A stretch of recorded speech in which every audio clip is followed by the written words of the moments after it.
It's one big day after another, Cover Killer Nation. Just days after talking about Black Sabbath's 13. Actually, more like a day, so it's not like we're waiting all that long. We're here to talk about another album that's going to have a very, very high level of importance, not only in this metal community, however, in this community of the Cover Killer Nation. Do you remember the last time we talked about Children of Bodom? It was a couple years ago, but the review, it didn't go very well. It wasn't something that I was very fond of, and it was definitely an album review that has something in it that hasn't been present a lot lately, and that's anger.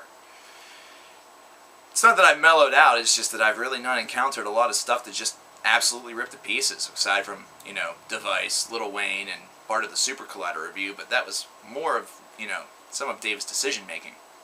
The last time we talked about Children of Bodom, it was some rage-filled crap. That's because the album was crap. But now here we are, 2013, Halo of Blood is being released. It's their first album ever since Restless, Relentless Forever. And it is time for us to talk about this release and see if Children of Bodom will continue to be Children of Boredom or return to form. It's been a while. The last couple of releases have not been something that I've particularly been fond of. However, there's a couple of changes on this album. One of the largest being their move to Nuclear Blast, and also their producer being the great Peter from Hypocrisy. So those are two things that almost immediately spell some success, or at least an album that is listenable, as Peter tends to have a pretty damn good ear. And we talked about Hypocrisy's last album here a couple of months ago on the Cover Killer Nation channel. If you haven't seen that review, you should probably check it out. Anyway, here we go. 11 tracks, 45 minutes, 58 seconds in length, and I'm just going with the basic edition, so to speak, that also has the bonus track, the Loudness cover. Now right there at 45 minutes, we should be kind of in a safe zone. That safe zone length of an album that should really prove to be beneficial to Children of Bodom.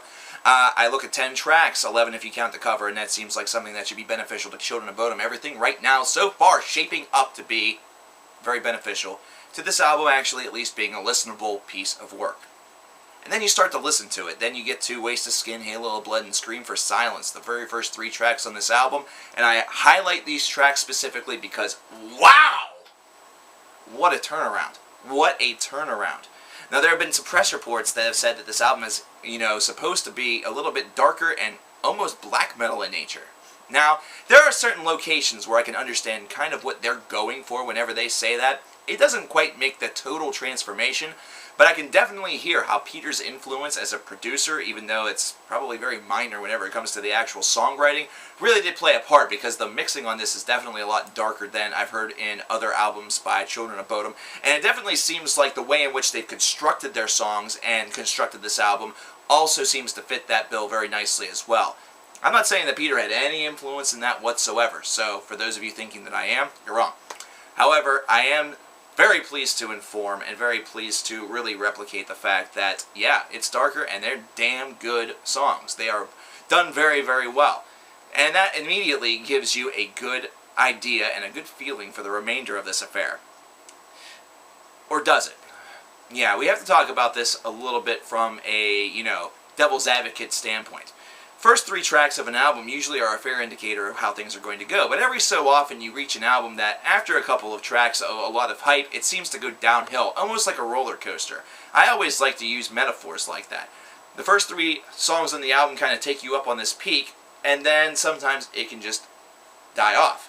But sometimes it just keeps up there. On this particular release, it just seems like they sort of bunny hop a little bit in variety. Now, I'm not saying it's going all the way down to the gallows of the shit that we've been putting up with over the course of the past couple of albums. However, the tracks are just not quite up to the snuff. But that's still saying a lot of positive things as opposed to what I said the last time. These are definitely tracks that have a lot of improvement. Children of Bodom's trademark style has not been altered very much. In fact, if anything, it seems like they've done a little bit of soul-searching and done a little bit of clock shopping, because they've definitely turned back the clock a little bit. And what you hear actually resembles a little bit more of that classic era that you heard from the latter part of the 1990s, echoing into the first part of the 2000s. And this is actually a shift and a change that really, I think, will benefit Children of Bodom in the end. There's always that, fear that perhaps this is going to abandon the new fans that you've gotten on the albums that perhaps the hardcore fans weren't as fond of. And yeah, more numbers is always a good thing.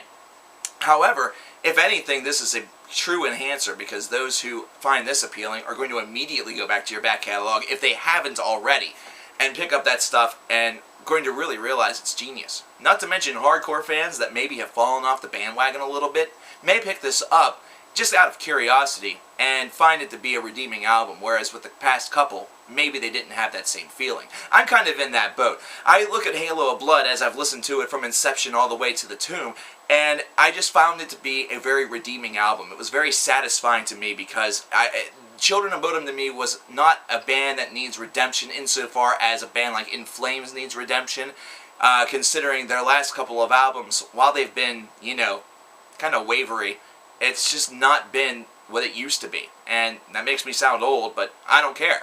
You know, it's something where anybody could say that. A 14-year-old could say that who just got into the band last month, but analyzed their, you know, In Flames or Children of Bodom's discography for that entire month, almost like some sort of school project, and realized that one side really is better than the other. It really is in the ear of the beholder, but hey, there are common complaints that are throughout, but there's also common praise. This is an album that I think is going to derive a little bit of both. And I think that it's going to be a little bit more of the, you know, upside instead of the downside on this one, where those that may have given it a little bit of, you know, a jab or some negativity may actually turn over to the positive side on this record. I really like the fact that this was able to blend their trademark sound with a little bit more of a darker overtone, really go back and turn back the clock a little bit, but it doesn't feel all of that far away from that which way they were doing over the course of the past few albums. And that's the thing. That's where it really becomes a little bit perplexing, because it seems like they're walking literally on a razor's edge. It seems as though that whenever they do, you know, material like they do on this album, where there has that little bit more of a darker undertone to it, that it really is something that helps them succeed. And even though there are darker overtones or undertones on the last couple, it just seems like the execution was a little bit flawed or just not enough. You know, there was a desperate feeling of a little bit more, a little bit of longing, a little bit of, you know, change up. That I was definitely feeling with the last few releases, that it just really wasn't, you know, shifting too much. There's a little more shift on here, there's a little more variety on here. The keys are definitely featured a good bit, as well as some very, very dark riffing. I really like the dark riffing. It really complements the solos very, very nicely. Overall, I can't necessarily shoot this album to the moon, but I'm definitely not damning it to the pits of, you know, negative album land. This is one I definitely have to at least give a 7.75 out of 10 for, which, over the course of the past couple of albums I've done and reviewed, well, may seem like I'm being a little harsh, but let's face it, after the last album got like, I think, a 5 or a 6, this is definitely a step in the right direction. I think Children of Bodom, if they continue in this direction, are only going to continue to make better music, and it's to the point where they may actually see a real career resurgence with this. This is something where, whenever they turn back the clock a little bit and get that darker tone, mix it all together with that which they've done, it does provide variety, and it does provide a really nice mix. And that's something that all fans should really grow to embrace, because, let's face it, what's so fun about being monochrome? It really sucks. Check this out. I really think that this is an album a lot of you will probably end up enjoying. And if you do feel that it's still not quite up to snuff, why don't you let me know? Tell me in the comments why you don't like it. I'll talk to you guys later. Peace.